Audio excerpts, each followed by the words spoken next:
What's going on, people? I am Swaver, and this is the Opinionated Facts Media Group podcast. I'm joined by my amazing team, Coco Love, Journey to Be Great, and Illuminated Lenses. Our mission on this podcast is to build better relationships within our community through using the power of conversation. And we're joined by a very special guest today that's going to be sharing his story about being married twice and also divorced twice. So this is going to be a very interesting conversation. So I want to welcome our guest, Day. What's going on, sir? How you doing? Oh, I'm feeling great, man. How's it going? Appreciate y'all for having me.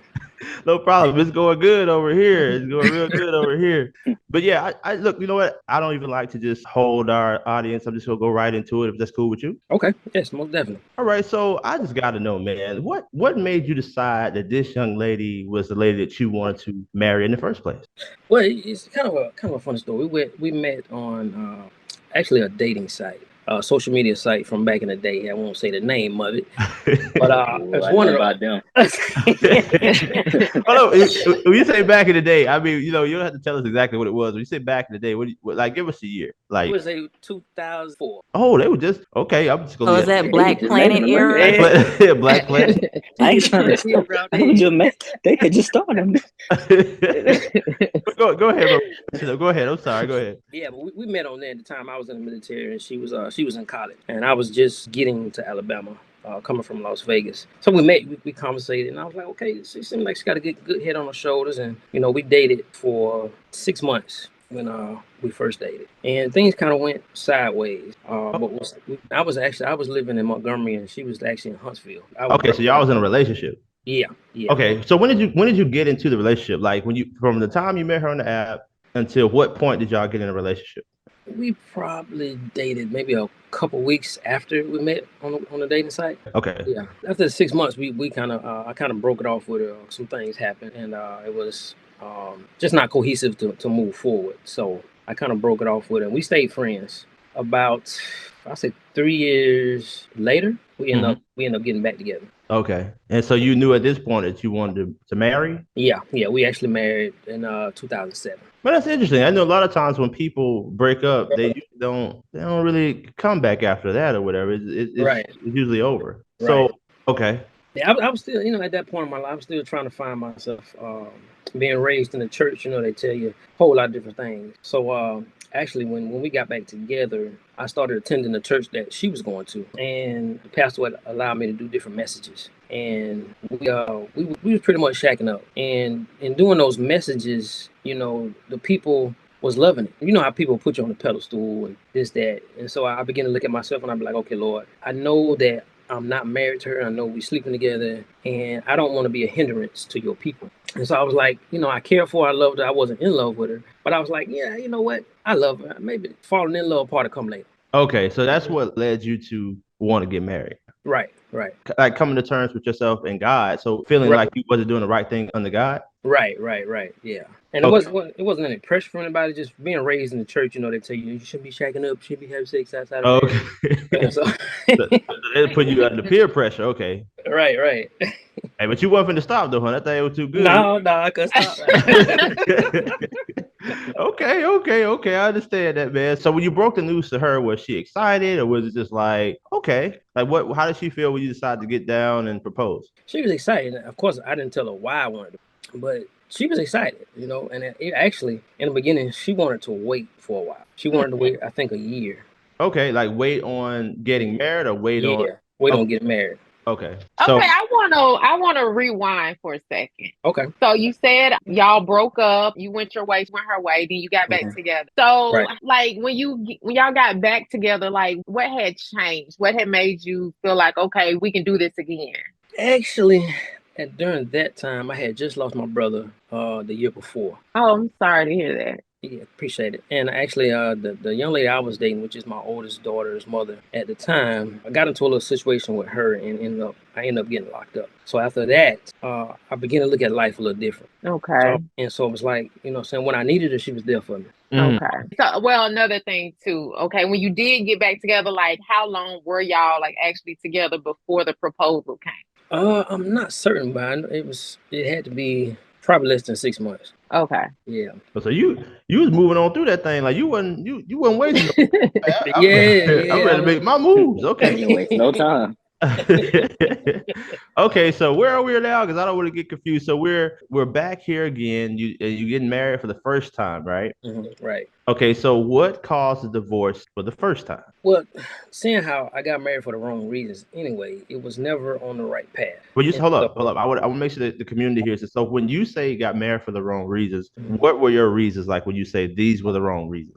Because, like I said, I was doing the messages in church and we were shacking up. We wasn't married. We were sleeping together. So I was like, I wasn't in love with her, but I love her. I've known her for a while. Maybe it'll come. Felt like it was the right thing, pretty much. Right. Gotcha. Yeah, and even in that, the whole reason we broke up the first time was I'm really big on someone lying to me, and so that was one of the reasons we broke up the first time because it was like three different occasions, and it didn't stop even after we got married. It continued. So it was problems there that I chose to ignore and only wanted to marry for my own benefit. So it was kind of like it was doomed from the beginning. I got you. I got you. Was it you don't have to tell us what specifically it was, but I mean a lie's a lie, but was it like big lies or was it just the principle of why are you lying? Kind of both. Kind of both. It was some small ones, some big ones. Because, and the whole reason that I held that close because my whole life up to that point is like different people lied to me. Like my biological father, the first couple of females I dated when I was younger. So it was like it became a big thing to me. And I told him when I first met, I was like, look, I don't need lying to me is worse than cheating on me. So when it happened, it was like, okay, but man, wow. Okay, so that's what ended the first time being married. Just I can't take the lie. Well, it was a lot of stuff, man. Because even in with the lies, then I started stepping out, doing Okay. stuff I shouldn't have. So it was kind of just kind of a mixture of everything. Okay. That's interesting to me because again, like you were big on people lying to you, like that was almost pretty much like a deal breaker. Right. But then ultimately you position yourself where you start to become a liar as well. Right.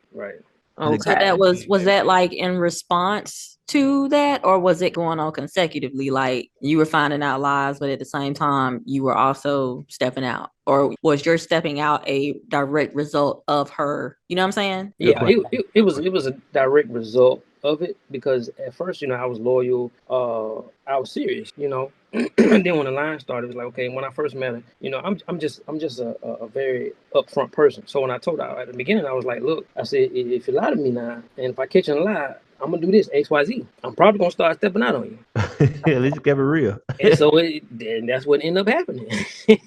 Okay. So now we've gotten divorced. So take us from okay, now I'm done with you. I'm divorced for you. How do you come back to getting married again? Okay, so once once we got divorced, I actually moved back to Florida, and I was there for probably about 6 months. And I would call and talk to my son. He was probably a little over one, I think, if I'm not mistaken. So I would call and talk to him, and it was just the different vibe, man. Stuff she would say to him while I'm on the phone. Your dad don't want to talk to you no more. I'm like, man, come on, don't do me like that. Oh, okay. Yeah, and it was the issues I was dealing with. Couldn't find a job, and so I started going back to church again. And you get to church, and nothing against pastors and all like that, but they can make you feel kind of bad. And so I began to start looking at myself like, man, did I do everything I could have done in that marriage? Okay, so that sparked the interest of maybe I should go back. Right. So when did you go back? Like, how did you get back in? I called her up, and it's just crazy because I had tore my Achilles. Right, so I ended up finding a job, which is the craziest thing to me, on one foot, on one leg.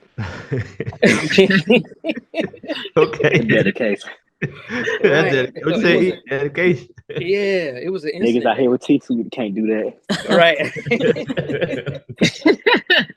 Yeah, but it was an incident that happened back here in Alabama between her and her sister, and I was like, look, I need to go and reunite my family. And so I think I probably went through training, and I called him up. I was like, look, I ain't coming back. And packed all my stuff in my car and drove back to Alabama. And we talked about it. We dated for a while, and we ended up joining a whole different church. And actually, that pastor, the one that remarried us. I was still trying to find myself, and I was like, maybe I didn't do everything I should have done. I know I did a whole lot of wrong stuff. So maybe if I get in line, then maybe everything will fall in place. Okay, so I get that. So now we're back together. We're gonna give this thing a second shot. Seems like you had a lot of spiritual things going on with yourself and just trying to figure out yourself. And then also, she probably was over to it too, because I'm sure she had to have wanted the family to be back together, even to Right. accept it or whatever. So, Right. okay, now we're married again. We're trying to work it out. So, what happened this time? Like, why can't we work it out? Man, it seemed like everything got worse. Like, okay, like once y'all got remarried again, how long did the honeymoon phase last before things started to get worse? And it's the second time, right? Journey? Right. Yeah, the second time. Okay. Yeah. Right. Probably maybe a month before After the actual marriage, that's when it started to go downhill. Yeah, because you start seeing the same thing you've seen before. And I'm sorry, but was it said already how long you guys were married the first time? For 3 years. Okay. Yeah, Okay. about 3 years. Yeah. Okay. Yeah, so you start seeing the same things, and it's like, man, here we go again, you know. And like I said, I was still immature, still, you know. And they say you always go back to what you used to, and so I started back doing the same things I was doing. You know, she was still doing the line, and who knows what else.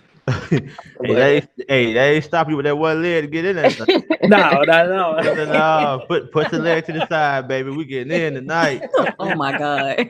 And how old were y'all at this time? I guess for the second marriage. How old were you still like in your 20s? I was in my early 30s, I think. Oh, okay. Okay. Yeah, I was in my early 30s.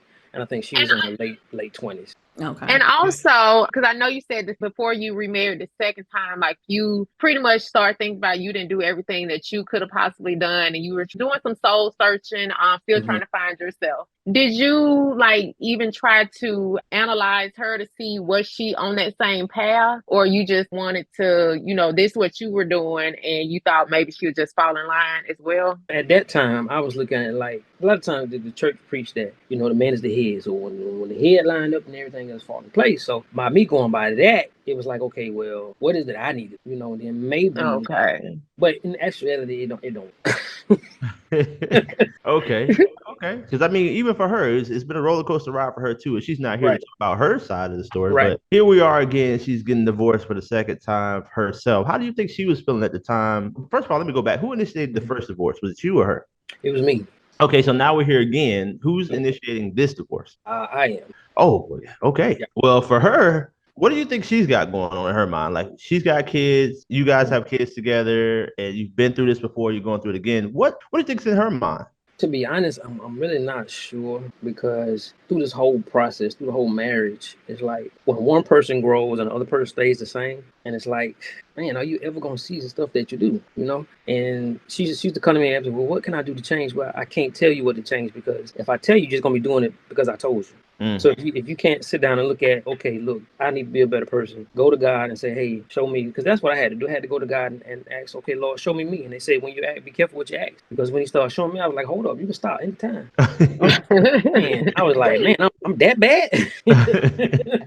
But it helped me. It really helped me to tap into a bit of my relationship with him and becoming a better person. Of course, we all still growing daily, but that began the process for me, began to look at things differently. And it just got to the point where I was like, okay, I'm not happy in this marriage. She's not happy in this. So it's really no point to still try to push it forward, because there's no progress. So in conclusion, what are some things that you would tell people that if they came to you for advice as it pertains to divorce, marriage, meeting people, having kids, and everything that you've been through? What's the advice that you would give to someone? When it comes to marriage, I do believe that marriage is a very beautiful thing. However, it takes the efforts of two people. And I think people have to realize that you have two imperfect people coming together trying to do something perfect. It's not going to happen. So you have to be open and you have to be willing to learn one another, to really sit down and have those deep conversations, those hard conversations. And before you even decide to be married, you first have to ask yourself, is this somebody that I can see me growing with? Can I overlook different things that happen? Can I not overlook it? And if the answer is yes, they say the phrase that love is blind. And I think there's many different definitions for that. But for me, that means simply, I love you. So I'm not going to focus on your faults. And because I love you and because I choose to love you, I'm going to do what I'm supposed to do, to love you through whatever it is. Now, of course, that doesn't mean somebody beating on you or mistreating you or nothing like that. But the simple things, the different everyday life problems we go through, you have to be willing to work it out. You can't just always be like, it's my way or the highway. It don't work like that.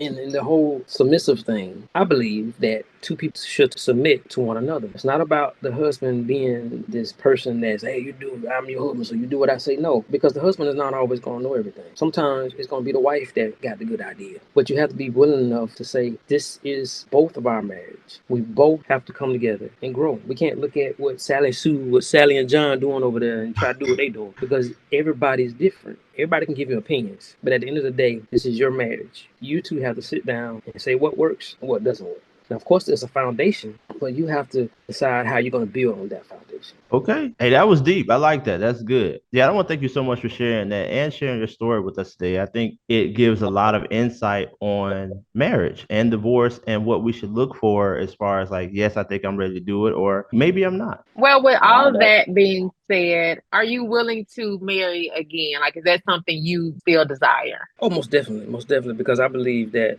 to be on a journey with somebody, I think is a wonderful, wonderful thing. Just have to make sure that it's the right person. So I'm definitely looking forward to one day being married again, but doing it right this time. Okay, gotcha. Okay.